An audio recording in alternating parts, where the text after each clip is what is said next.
Thank you. Each year at Ethical Society, we organize our programs around a theme. Our theme this year is Exploring the Human Condition, and we have many interesting platforms scheduled for you this fall. Our speaker today is someone most of you already know. She has been here since January as our Interim Director, but she is also a licensed clinical social worker and a relationship coach, a mediator, and an author. Please join me in welcoming another one of my favorite people, Amy Miller. I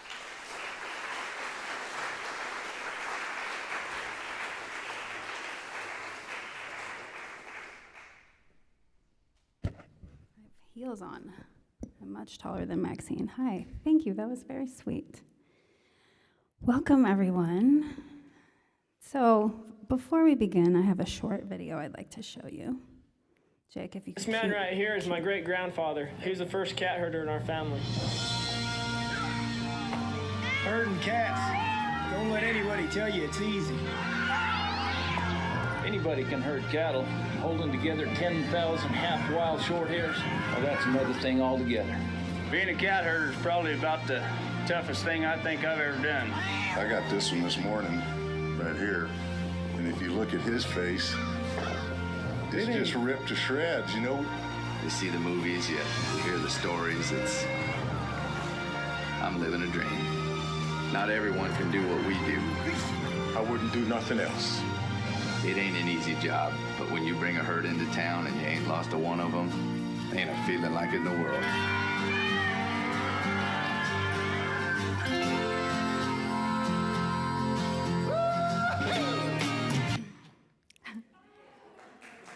Right? Thank you, Kit, for the tip about this video. Apparently this was a Super Bowl ad at some point, a long time ago, judging by the quality of the video. Hold up, let me get my screen going.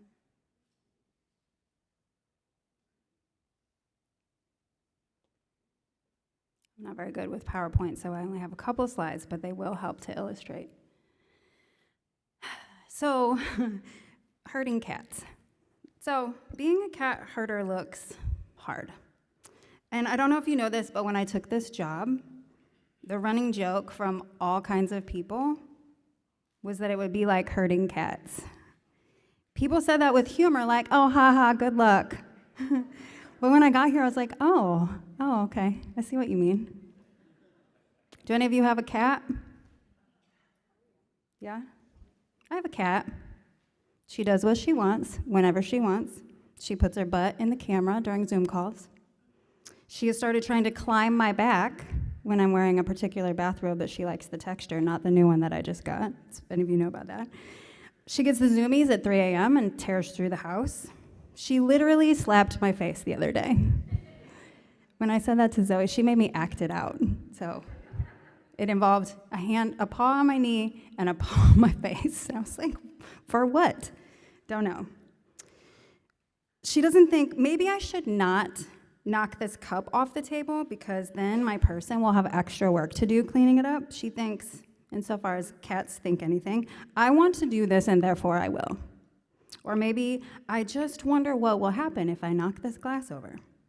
Also, fun fact, cats basically domesticated themselves.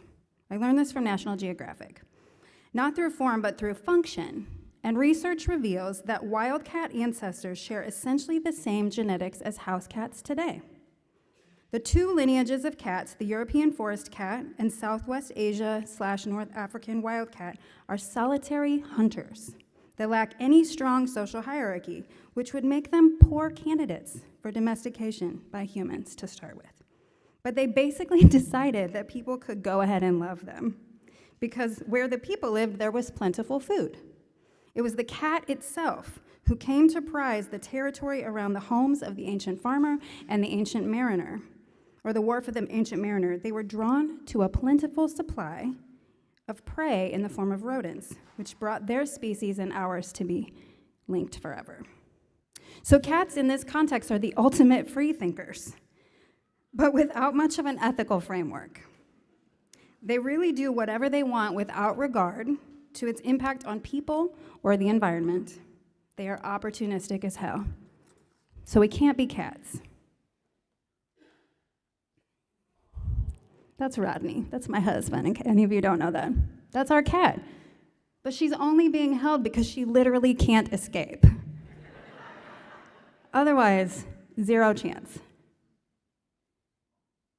So, we can't be cats, right?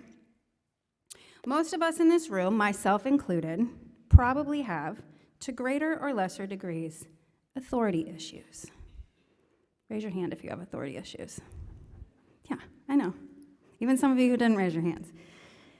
I do not like being told what to do, what to believe, or what to think. I like to keep my own counsel in most cases. In many ways, I am like a cat. I cannot be herded. I want to do what I want, and I believe that my individual value system will ensure that whatever I want to do will not harm or infringe upon the rights of others. It is a constant struggle to balance my individual self-interest and a deep desire to follow the whims of my heart and the requirements of my actual life as a member of a family, a community, and the broader society. As the director of a large humanist organization of folks I'm responsible for, I should set a good example for you. So I can't be a cat, even though I want to. And any critique I have of the ethical society or humanists or human beings in general, I hold myself to as well, just to be clear. And I have reached the regrettable conclusion that it does not behoove me to be a hyper-individualistic cat or to see myself as somehow exceptional. I'm just a person who has rejected traditional religious beliefs and is building my own version of an ethical and just life. And I'm here to help guide the society towards a vibrant, just, and equitable future. Also, I need to take these shoes off. That's not part of my talk, but I can't stand here in these shoes. Being very human. But I also am not a sheep or a sheeple, which, by the way, I recently learned the first known use of sheeple came in 1945 when a columnist used it to describe people mindlessly obeying their government in a publication called The Musical Times. The writer was ranting about the monopoly of radio, interestingly. From the Cambridge Dictionary, if a group of people are like sheep, they all behave in the same way or all behave as they are told and cannot or will not act independently. From Collins Dictionary, a sheep is a person who is meek, stupid, timid, submissive, etc.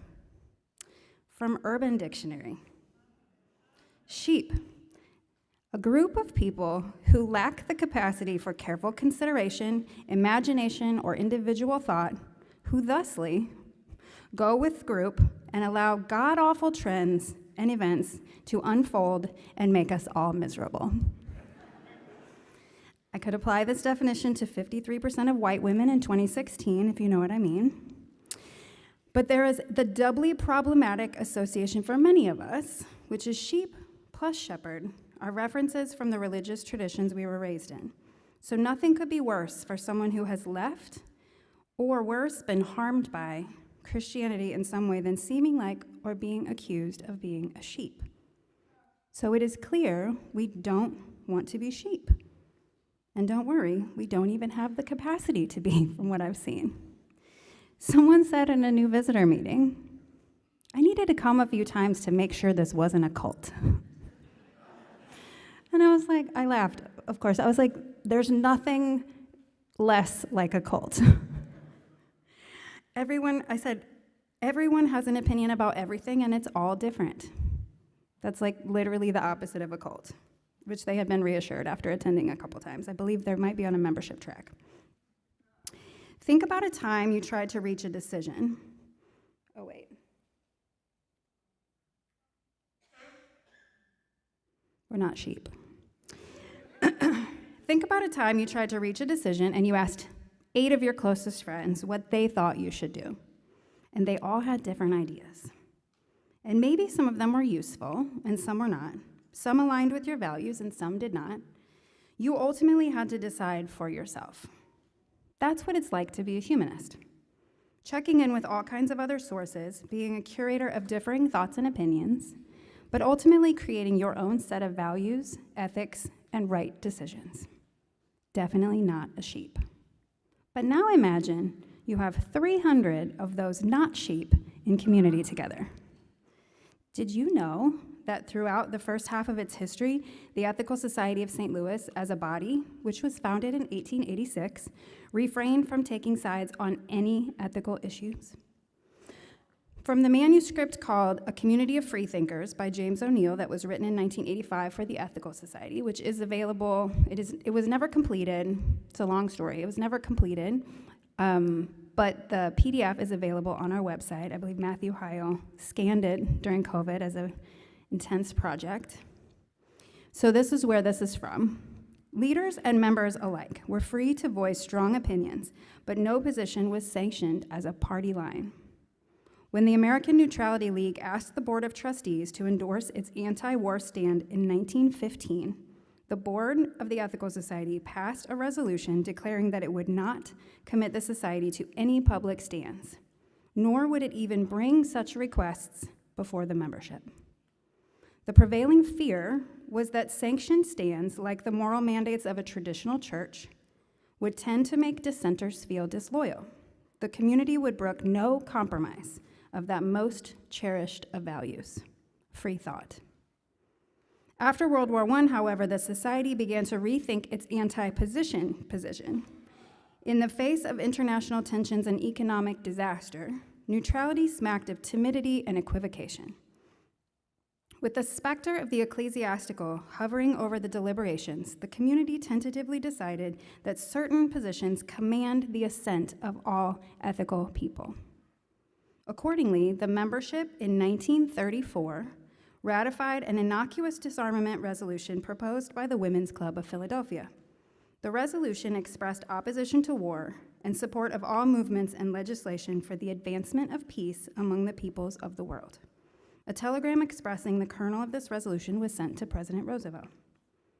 So you can see the Ethical Society of St. Louis and ethical culture broadly comes by this honestly. It has been a deeply held value since day one of the Felix Adler days, that folks be able to freely express whatever they want, disagree heartily, question everything.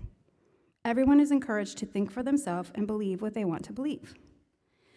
There's space for everyone in humanism. Because there are no doctrines or sacred texts that you have to believe in, you are free to question. You're free to criticize. You are free to state any opinion you would like to state. And broadly, I've observed that folks here are very tolerant of dissenting views. And there's a deep reluctance to go along with anything. According to everything I know about the history of ethical culture and humanism, and this society specifically, this is and always has been a hallmark.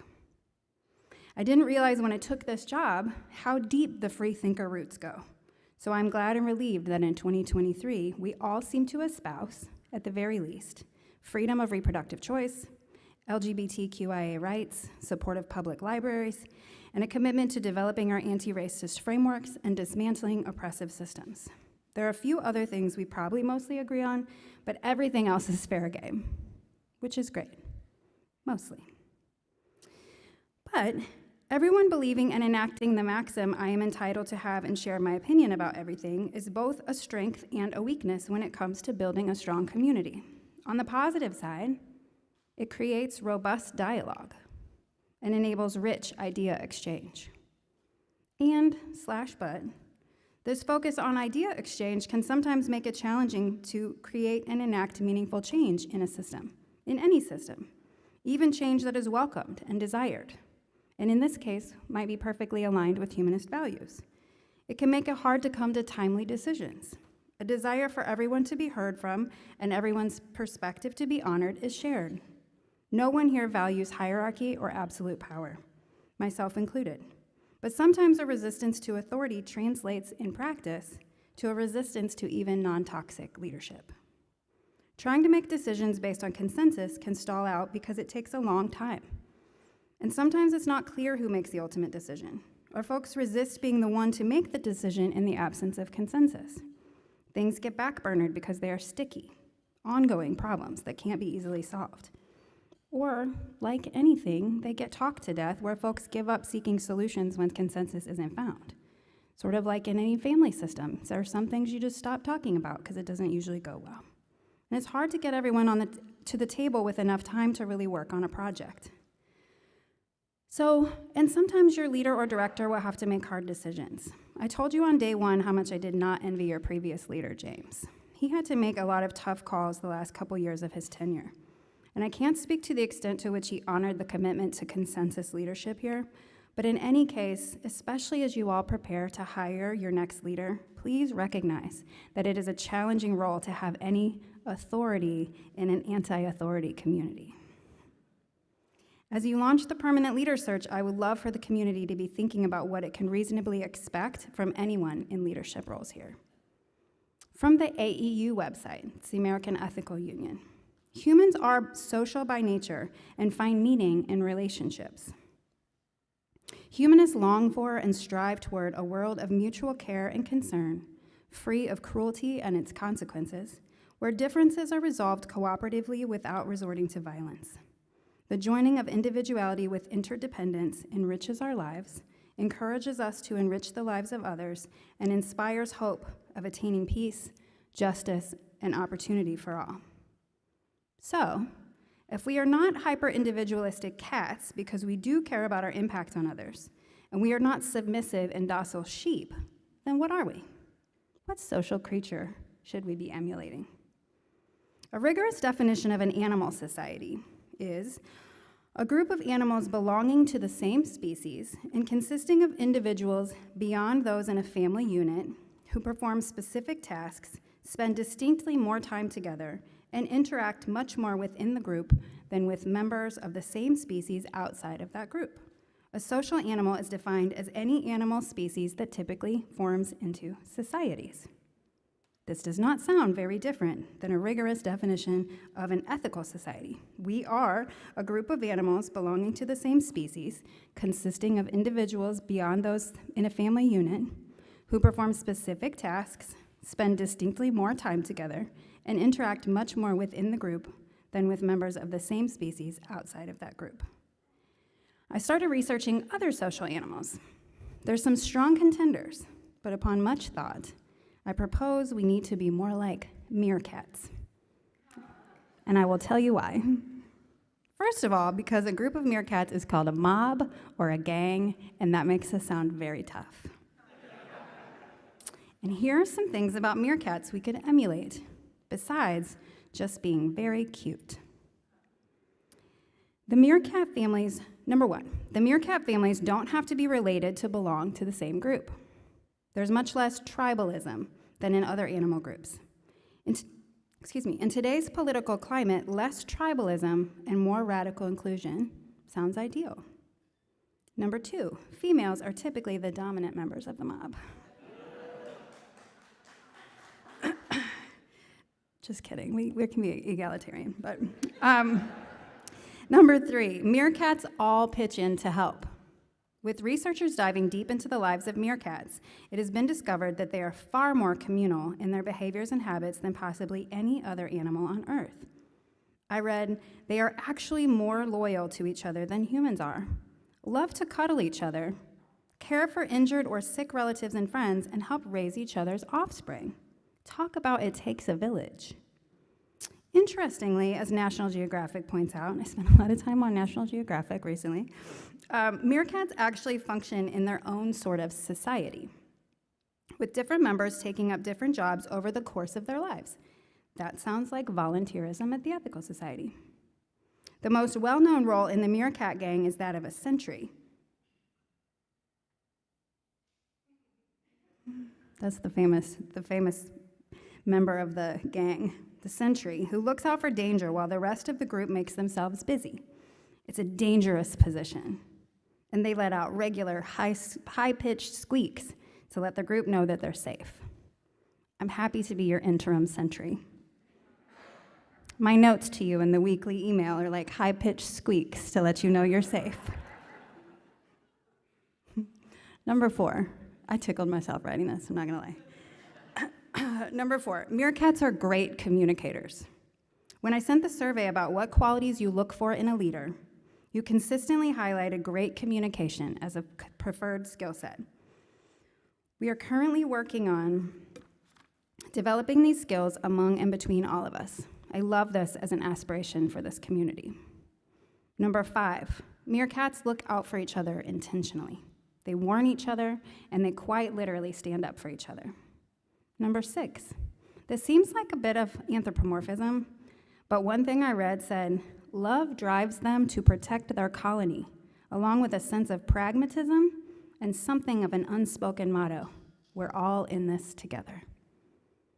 So whether meerkats literally love each other in the human way aside, I feel like whoever wrote these articles really loves meerkats. The notion that we can establish and foster a sense of connection in this way is appealing.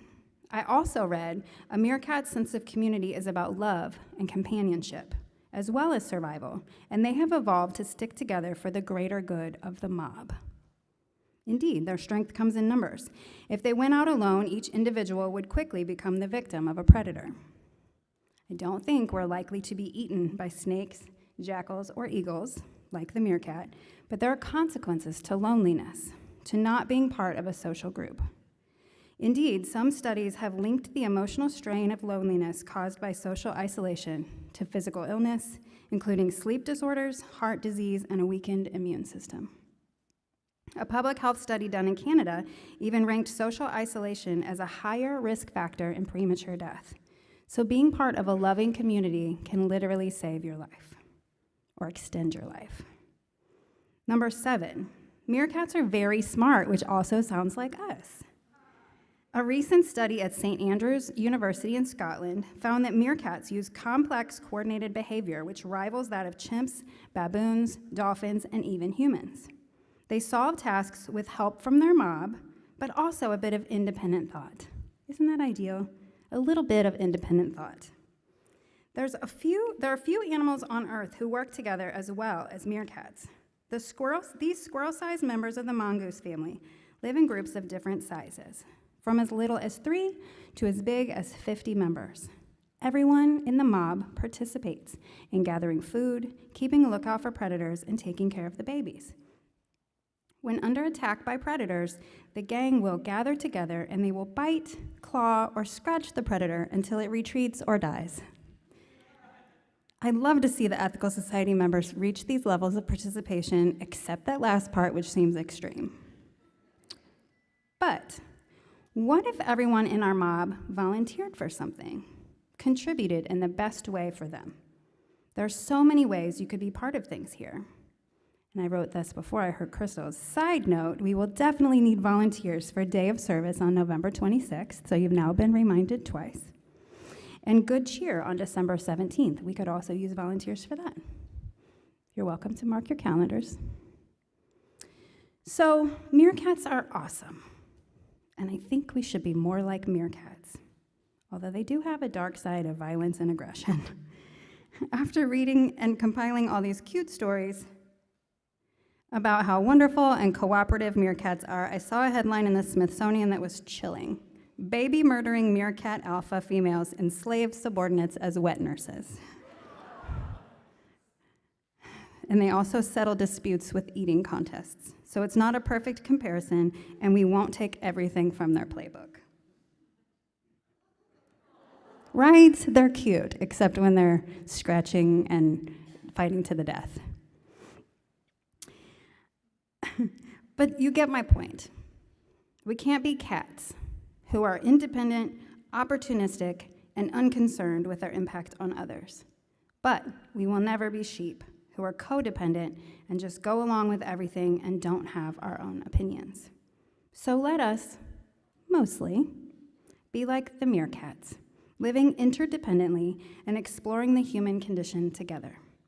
Let's love and support each other, look out for each other, consider the greater good when decision-making, show appreciation to each other, hug a little bit, and have realistic expectations of our century, whether they are interim or permanent. Thank you.